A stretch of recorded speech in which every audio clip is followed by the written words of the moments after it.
Então, vamos ao Zabelê e Zebedeu, que é o nosso texto de exercícios, com o qual eu vou trabalhar com vocês nas próximas etapas do nosso curso, ok? Então, vamos ler os 3 tons. Zabelê e Zebedeu no tom grave. Eu não acredito que eu estou ouvindo isso. Você está ouvindo exatamente o que você merece ouvir. Mas por que é que você acha que eu tenho que ouvir isso? Você tem que ouvir muito mais do que isso para compreender que as coisas não são como você quer que elas sejam. Vamos fazer isso num tom médio. Eu não acredito que eu estou ouvindo isso. Você está ouvindo exatamente aquilo que você merece ouvir. Mas por que é que você acha que eu tenho que ouvir isso? Vamos fazer isso num tom agudo. Eu não acredito que eu tenha que ouvir isso. Você está ouvindo exatamente aquilo que você merece ouvir. Nós sugerimos que os atores procurem identificar a tonalização da sua voz. Qual é o grave mais grave que você consegue fazer? Tente, desafie, repita. Quantas vezes forem necessárias para encontrar o grave mais grave que você consiga fazer. A partir desse grave, você vai ter um médio, que é o tom confortável para você trabalhar durante horas e horas, sem ter nenhum problema de sua voz, de sua garganta, de você ficar rouco ou de sentir algum desconforto. Evite fazer leituras em tons agudos.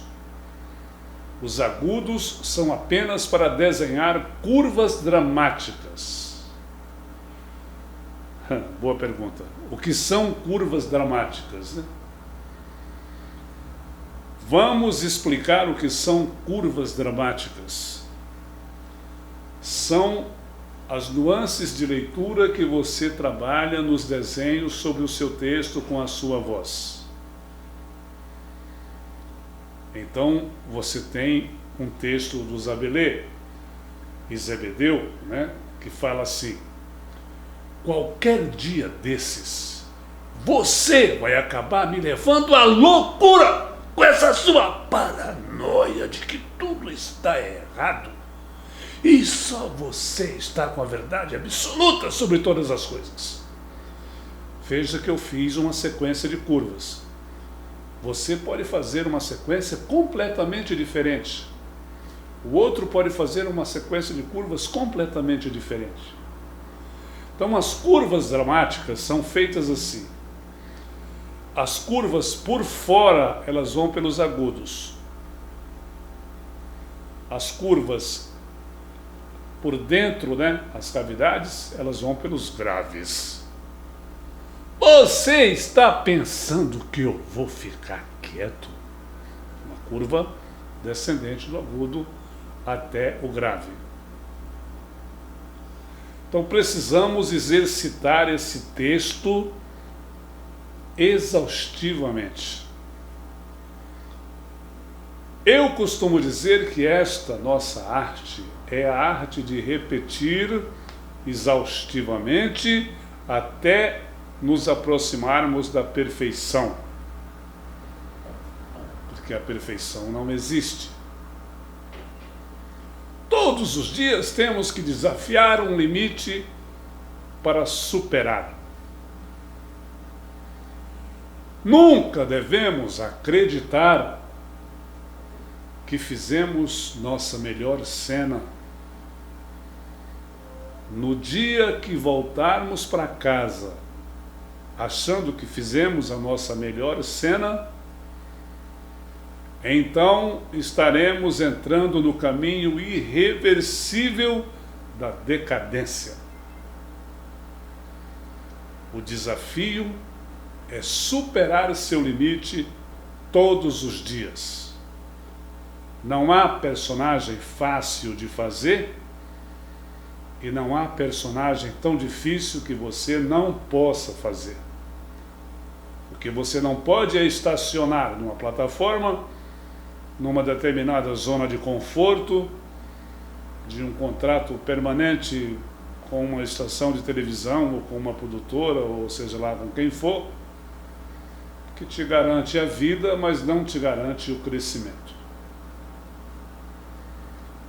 Então, em nossa carreira, o desafio de superar o limite é o nosso combustível. Sem ele, nós começamos a decair. As leituras dramáticas, elas são feitas em 3 estágios. Um primeiro estágio é a leitura literal. Você lê exatamente aquilo que está escrito. Para isso, você precisa do elemento corpo, que são os olhos. Se vocês fizerem um outro curso, vocês vão encontrar lá uma tese do Stanislavski que ele fala dos 3 elementos da suprema arte de interpretar: mente, sentimento e vontade. Eu, como diretor de televisão, acrescentei um 4º elemento, que é o elemento corpo. Que isso está ligado ao conjunto da trilogia da circunstância proposta, fé cênica e verdade do lugar. Eu não tenho como fazer verdade do lugar. E Matilde estava falando ao telefone, eu não tenho como fazer isso nas mídias eletrônicas, no teatro sim. Você faz esse gesto e a plateia imediatamente vê um telefone na sua mão. Então, a leitura número 2 é a leitura subjetiva.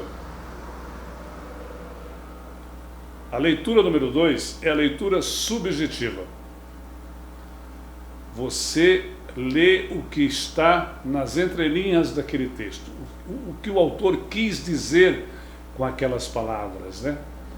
Então, no teatro usa-se muito o subtexto, no cinema usa-se muito mensagem subliminar, e eu, no geral, chamo de leitura subjetiva, onde nós utilizamos o elemento mente para decifrar todo aquele enigma contido naquelas entrelinhas.